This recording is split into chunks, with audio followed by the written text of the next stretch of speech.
Heart disease has touched everyone one way or another. It's the #1 killer of women, causing 1 in 3 deaths a year. Although you may have been impacted by the disease, 2 La Crosse women prove it doesn't have to define you and say it's never too late to take back control of your heart health. 2015 is turning out to be an exciting year for 55-year-old Peggy Lydon. We have 3 granddaughters right now between the 2 of us, and we'll have 6 by Christmas, so very excited. But unfortunately, it didn't start out that way. Still in shock. A while ago, Peggy decided to work on her health. Cutting out all the fatty foods, and I was exercising maybe once a week, and I thought I was doing really well. I thought I was getting my health back to where it should be. After making these changes, Peggy expected to feel better, but that just wasn't the case. In January, I was having just really funny feelings, like in the back of my throat, in my mouth. Not hard to breathe, and it wasn't like a typical sore throat, because it was more in my mouth, like at the back of my mouth. At first, Peggy attributed it to her new, healthier lifestyle, so she decided to tighten up her diet. But the funny feeling persisted. Most of the time, I was having these feelings at night while I was sleeping, and it would wake me up. Eventually, Peggy's husband convinced her to see a doctor because of her family history. My dad has had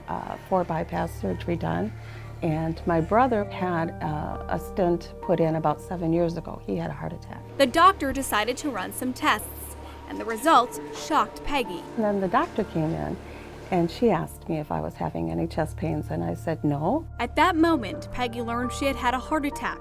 A test showed one of her arteries was 95% blocked. She continued explaining things, and about that time I kind of shut down. I'm not quite sure what she's saying anymore.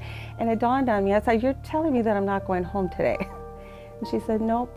And I said, "Should I be calling my husband?" And she said, yes, you should. Peggy had suffered what doctors call a silent heart attack. I didn't know I had a heart attack. I'm still not sure when I had a heart attack. Within minutes of receiving the news, went very fast. Peggy was checked into the hospital and a stent was put in. And it's what happened next that changed her life. While I was in the hospital, and I was there for less than 24 hours, someone from cardiac rehab came up and asked me if I would be interested. Peggy agreed and started going to the hospital 3 times a week for exercise. It's the best thing I've done for myself in a very long time. To date, Peggy has finished her cardiac rehab and has decided to continue her lifestyle by joining a gym, losing about 60 pounds so far. After I've exercised, I feel better about myself that #1, I did it.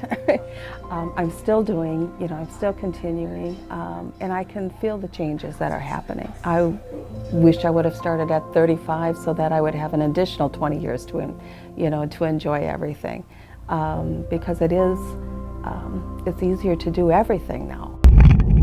Those words of wisdom are being taken to heart by mother of 3, Christina Flissrum. It's so much easier to take steps to prevent something from happening versus having it happening and try to repair those effects.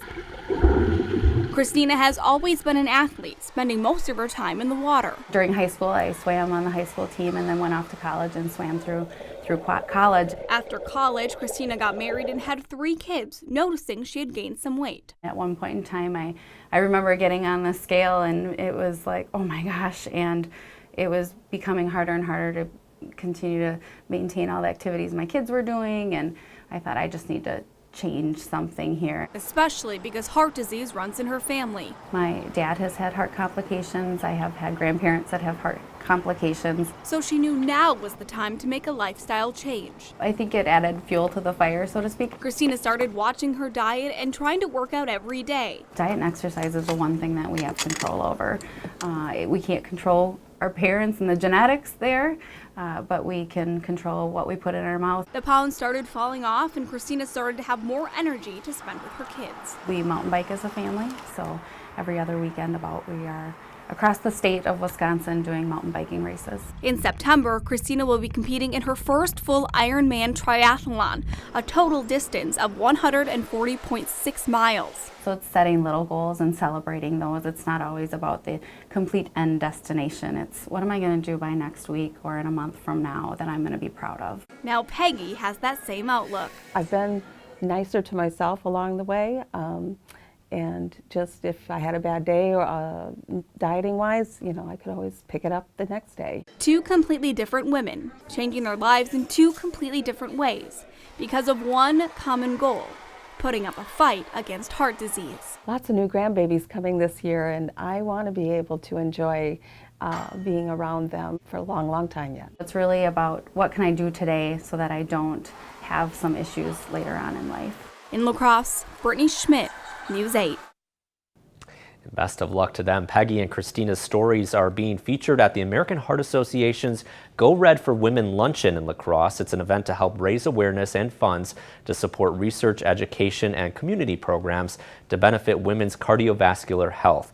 The luncheon is tomorrow from 10:30 to 1 in the Cargill Room at the Waterfront Restaurant in downtown La Crosse. If you're interested in learning more about the luncheon or women and heart disease, check out lacrossegored.org, and News 8 is a proud sponsor of that event.